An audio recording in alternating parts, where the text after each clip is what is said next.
anytime I hear somebody say, I don't have time, I simply ask you to replace that with, it's not a priority, and see how that sounds. See how that exactly fits with you or your children or your grandchildren or your spouse. Every time I hear, I don't have time, replace it with, it's not my priority, because that's really what it is.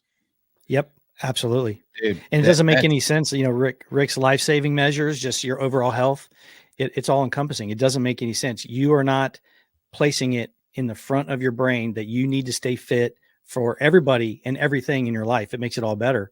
It makes it longer and more productive. So I'm sorry, Rick, go ahead, buddy. Your earlier point though, and you may have an opportunity, I'm sorry, to your point, Kelley, I think it was you that made the point that says, God forbid something happens to my family. Well, or whoever you said it, I know as an EMT, I've been a first responder on motorcycle accident. A lady fell down up the street from me and cracked her head open. She was probably 80. And there were 2 people that got to her before me. And I said, look, I'm an EMT. This is what you do when you're an EMT. You learn how to handle a situation. And you say, look, I'm an EMT. Do either of you have more training than me? And they both went, no. They were glad. So I helped the lady until the medics got there. And I've done this a number of times in my life, and it's good to be useful. And I recommend people go take an EMT course, and so you'll have the confidence, to help people. I mean, I've actually gone to a scene. There was a guy, I came upon a scene, and the guy, this older gentleman was on the ground at a bus stop in downtown Santa Monica, and his legs were on the sidewalk and his head was in the street, and he was bleeding and he was unconscious. And it was noon and he smelled like booze. And there was already 12 people. Like it was at a bus stop like this, and he's blood. And some guy, and I go, I'm an EMT. Does anybody here have more training than me? I'm hoping somebody goes, yeah, I'm a nurse, I'm a doctor. Nobody, right? And so there's not much you can do, by the way. And then somebody, somebody from the peanut gallery says, well, he's in the street, move him out of the street. I go, what if he broke his neck? I'm not going to move this guy. You think I want to be responsible for moving a guy with a broken neck and paralyzing him? No. So just doing nothing is often the best thing you can do, but making sure nobody does something silly. Yeah. And then a minute later, and I'm like, he was awake. He came around, and I took my backpack. I took a t-shirt out, and I was compressing. I was talking to him, so I knew he was like this. He didn't break his neck, and but I was compressing the wound on his head, and a guy comes up and he's like leaning on me. I'm like, who the fuck is leaning on me, right? And a guy, and I'm like, yeah, and he goes, I'm a doctor. I'm like, great. He goes, you're doing everything you need to do. Just hang on. Carry on. Carry on. And I went, all right. So that made me feel good.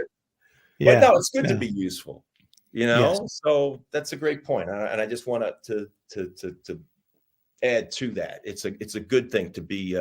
You've heard the expression, or maybe you haven't, but there's a very well-known powerlifter, very very strong man out there, and he termed. I believe he termed coined this term. He says, stronger people are more useful in general. Argue that. Yeah. You can. Yeah. I like it. Nope. I'm sorry, Rick. You had a point earlier? No, I mean, Pete just brings up great points, right? When we talk about this whole, time, and it's a priority, right? It should be part of your daily regimen. And unfortunately, a lot of people don't have that. They don't have that accountability in their life to go, hey, man, I've got to get my workout in today. I have to. They just, if it happens, it happens. If it doesn't. Right. But I just had, Pete, just one quick question for you. If you want to say traditional gym or home gym, what's your preference? Or where do you drive your, Yeah, no, I that's a good question, because I've had people say to me, I got this home gym. I mean, I have the wherewithal to build something but I've also been going to this gym. I go, look, what makes you feel cool, man? You know, what, you know, because I can say, I'll speak for myself. I love a destination. It's really important to me. That's my tribe. I'm not going to get my tribe. And one of my best friends has got a 2-car garage. It's a damn good home gym, and he stays very fit. He hasn't been, and we're the same age, and he hasn't been a member of a tradition. He played college football too, and he hasn't been a member of a traditional gym in, I don't know, 30 years.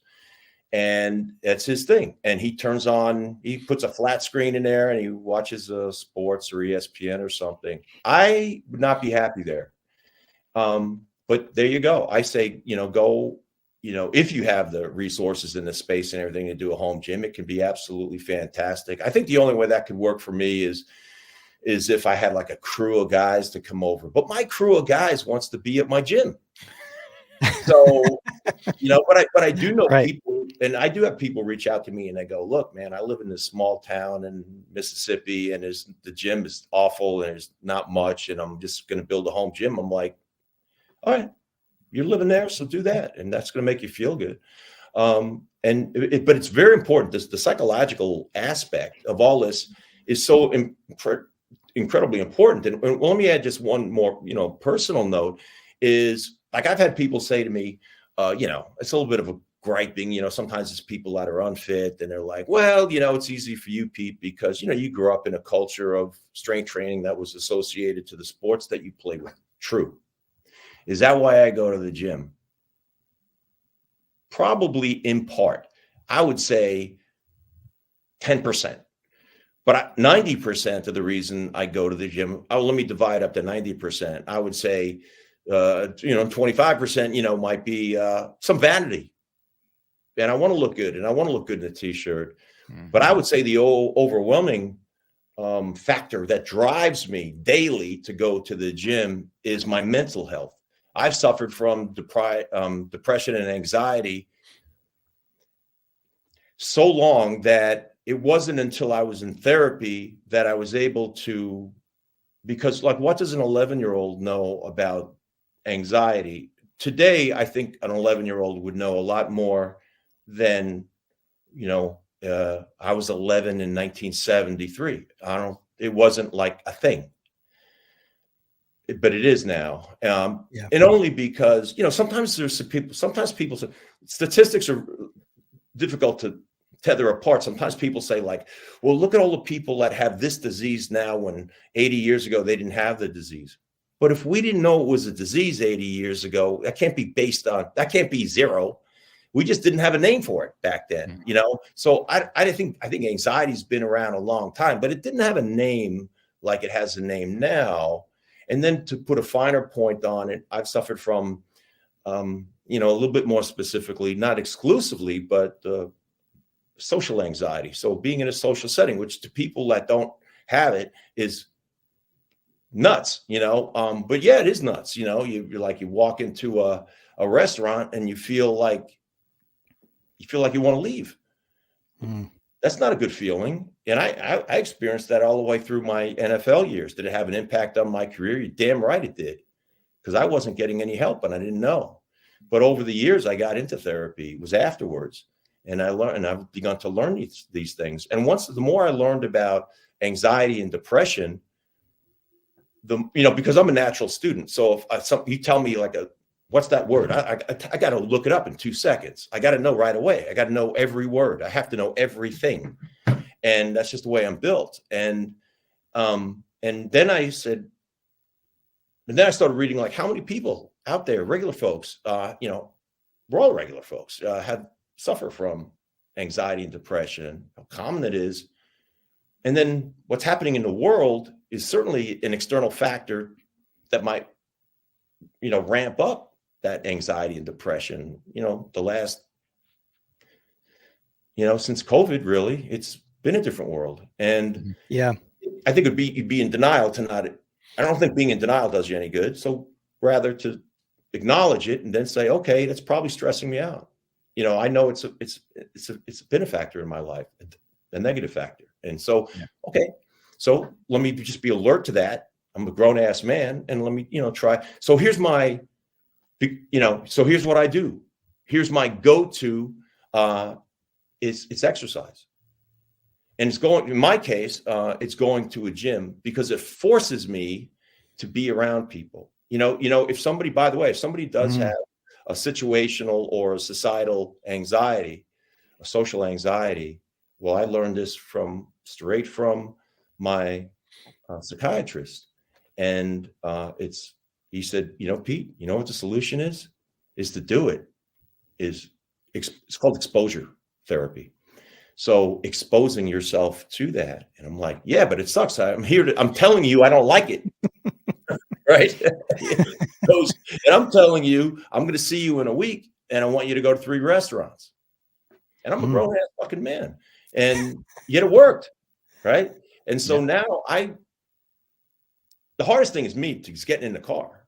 But once I'm in the car and I'm on my way and then I get there, I'm not only working my muscles, I'm just riffing here a little bit, but I'm in therapy, I guess.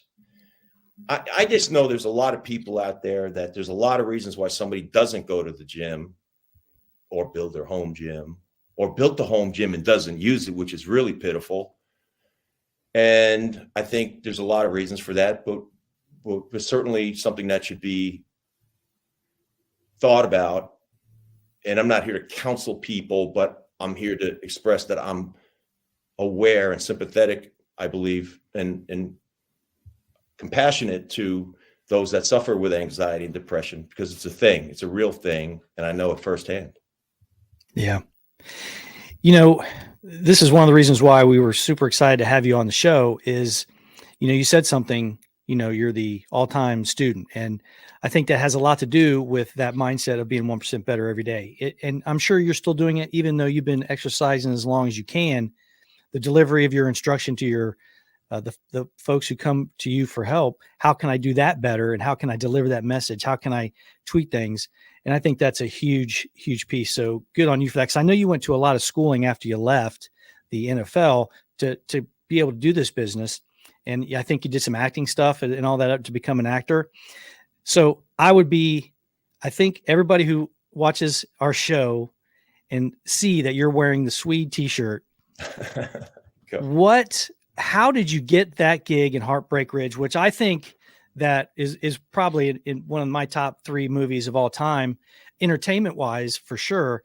And I think the Swede is right behind Gunny Highway as far as the iconic characters in that movie, just that scene interaction. How did you get that gig? Yeah, those are very kind words, and thank you. And there's a special place in my heart ever since. I'm telling the story a bit in reverse, but just a very, very recent anecdote of how Swede is factored into my life. Here it is 38 years later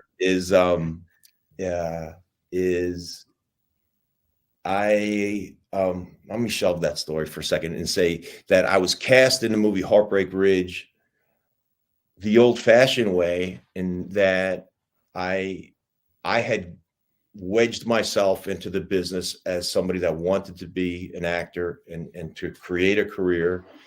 I did it not like I was pining away for it at all in my high school or college years, but I had a friend that was about 10 years older than me, very much from a guy from my high school years. And I grew up on Long Island, New York, and my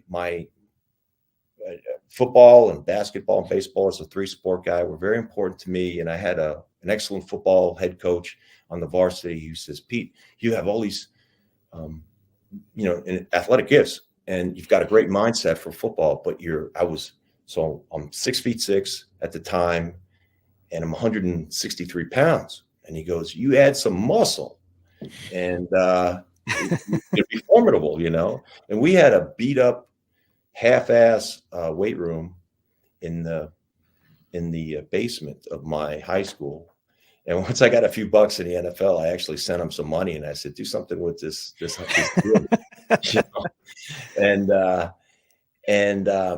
but I really wanted more. And I was reading all of the muscle magazines, and I found a local gym, bodybuilding gym. And it really was a perfect old school converted supermarket into a bodybuilding gym. And I joined there and got around the older guys, the bigger guys, and I was just soaking it all in. And I was reading all the magazines, and Arnold Schwarzenegger and Dave Draper and Frank Zane and Franco Columbo, all my favorite bodybuilders, and Lou Ferrigno, and I loved it.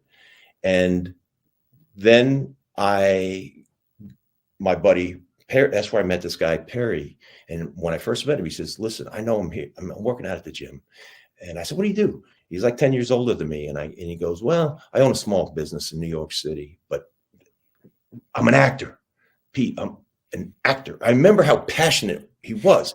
He was a successful independent businessman, but he says, I'm an actor. Fast forward to I play 4 years in college at Maryland and go to the NFL, and we stay in touch. And he moves to Hollywood. He gave up his little small business, and he goes, I could do any job anywhere, but I want to be in Hollywood. And he said, come visit me, hang out with me. Because I didn't know, when you play in the NFL, as you know, you get an off season that's pretty long. We didn't even have the same number of off season workouts that they have. They have more so now, but not so many back then at all. And you had 6 months to yourself. And he says to me, and he was a trainer too. And he says, bro, I need a roommate. Come out here, live with me. We'll work out together. I already know some people out here. And by the way, bro, you should get into this acting business. I know everything about it, And I'm like, really? And he's like, yeah. I'm telling you, can we all relate? I hope you can relate to at least one person in your life. And Perry was my guy, because I didn't get it from my father. And Perry said, and it wasn't football. Perry didn't know shit about football, but he said, and I was playing for the Kansas City Chiefs at the time. And, and this was the off season. But he says to me, you can make it. You can do this. I was like, he's like, think of all the cool actors there are out there. Isn't it cool? It's cool, man. I'm telling you, you can do it. I've done a few commercials. And he got me excited about it. And then from there, I got an agent, and I booked a few commercials pretty quickly. And my buddy Perry would help me with the auditions, and I had this thing going. So that was a rhythm that I created. And then my second NFL offseason, I got with this agent, and he says, I got this audition for you, but it's kind of secretive. But the studios could be like this at times. You're going to drive over to Warner Brothers studio in Burbank, and it's tomorrow. And by the way, they sent over the sides. The sides is a portion of a script in which you want to learn those lines. It's typically, the sides can be 2 pages, and it could be 6 pages, typically 2 to 6 pages. So there was like 5 pages of here. And he goes, learn this scene, and then you're going to go over. And I had really very little training. I was mostly I did a few commercials, and I drive over there, and you got to get a pass, and everything is secured. And they go, and go to that room. And I walked in the casting office, and it was a big lobby, and there was 120 guys that looked like me. I mean, everything from 6'3" and this wide to 6'10", and I saw bodybuilders, and I saw pro wrestlers that I'd seen on TV, and I'm like, wow, what in the world? And what is this project? What could this project be? I knew that the character's name was Swede, and the script read, Swede enters the Quonset hut, 6'7", 290 pounds. Well, I'm 6'6", 285 at that moment. That was good. So that felt good. And I auditioned. And a week later, they asked me to come back again and audition again. And it was we call that a callback. And they put it on videotape. And the casting director said, thank you for coming in. They had narrowed it down to about 12 guys at that point. And they said, we're going to send all the videotape to Clint. And he's going to decide, but you've done a nice job. Thank you.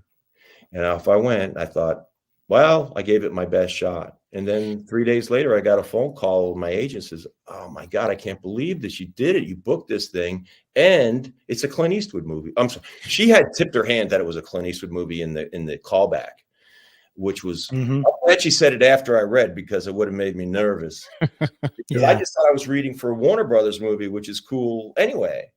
But that's a great story. What was your line that you had to say in the callback?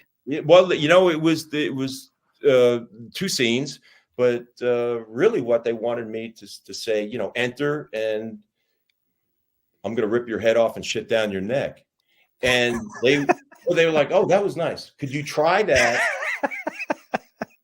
But this is such an actor thing, but this is how the casting process works. They said, could you try that again? Just a little different. Just do something. Give us something a little different. Right. But that's the art. Like, people say, what do you mean? What do you mean actors are artists? Like, I think painting is art, and I think music is art. I see it, but what is that? And I'm like, no, but then you say, I'm going to rip your head off and shit down your neck. And so I bring something way different than the first, right? And I think that's what got me the job. Yeah. Yeah. That's awesome.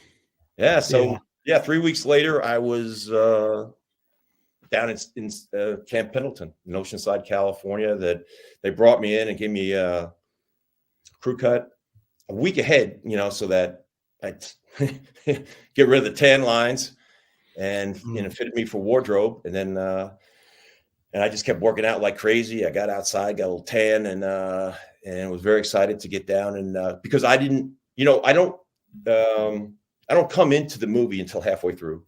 And they didn't shoot the movie in sequence perfectly, but largely.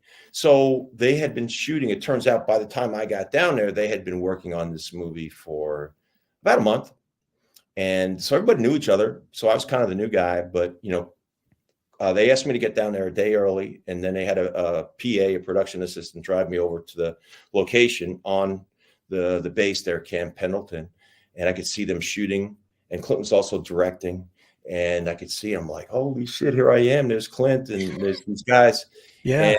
And they took a little break in the action. They were maybe 100 feet away. And Clint by himself came walking straight to me. And I'm like, is he walking towards me? I'm just standing here like in my street clothes. And I'm going to start shooting the next day. And he came straight over and said, hey, Pete, it's good to see you. And we're glad to have you part of this production. You're going to be a perfect Swede. And I'm like, fuck, that's leadership. That's awesome. That's how because I'm so nervous, I'm like shaking. And he knew I was a young actor too. But that's how you break the ice. I mean, that's a story that I've taken with me in terms of Clint Eastwood. I don't know. I guess movie stars come in all different types. You've heard about the ones that show up and say their lines and then go home. Right. But Clint was so involved, and he's got true leadership skills, and that was evident to me because I worked from that point. I worked on the film for 5 weeks. Wow. Well, buddy, I tell you what, I've really enjoyed you being on the show, and Rick and I were super excited about it. When I told him, I said, hey, Pete got back to me. It was great. And that scene with you and Clint Eastwood, is burned into my brain. It's one of my favorite movies of all time. So it was great meeting you. But the stuff that you're doing now, and the content that you're putting out, it's really close to what we do, except, us being, military and law enforcement guys and working with those folks, hearing the same challenges that you have with convincing them that you don't have to reinvent the wheel, just come and, spend some time with us and that kind of stuff. It was very insightful, but I know Rick's going to ask you some stuff before you leave, but really appreciate it and keep up the great work. I know the message that you're giving seems very simple, but if it wasn't those simple things that people are struggling with, it wouldn't be brought up all the time. And you're doing a great job, buddy. I really appreciate it. Oh, thank you. It's been my pleasure to speak with you both. Yeah. Yeah, man. Yeah. Pete, appreciate it, brother. So a couple questions. One, if somebody's looking to get that Swede t-shirt, where would they get one of those at? Yeah. I sell a t-shirt that's a little bit different than this one, but it's cool. And you can find it. I have a linked tree, account. I don't pay much attention to it. So okay. It's automated.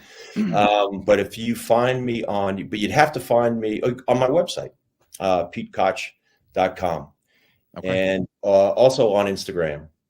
And if you just dig around there, you can find apparel. I think there's a hat. I can autograph a picture. All that stuff's available. Okay. We'll put. And I'm sorry, Instagram. Yeah. We'll put that in the show notes so people can click on it. Yeah. So if people want to, get a hold of you, I know you mentioned the social media. Is LinkedIn a good spot to go? I know we had that link up. That's a good spot just to go ahead and send you a message or an email. Yeah, it sure is. Okay. You can just DM me there. It's easiest. And whether you follow me or not, you can find me, Pete Koch, on the first name. I think that comes up.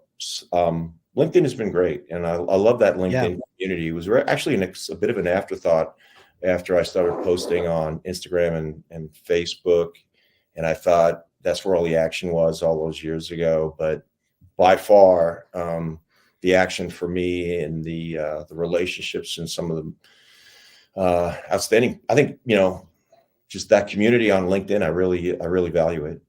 Same here. Because I've already lost a page on Instagram. I mean, Instagram's got too much manipulation, right? Where I think LinkedIn's a lot cleaner.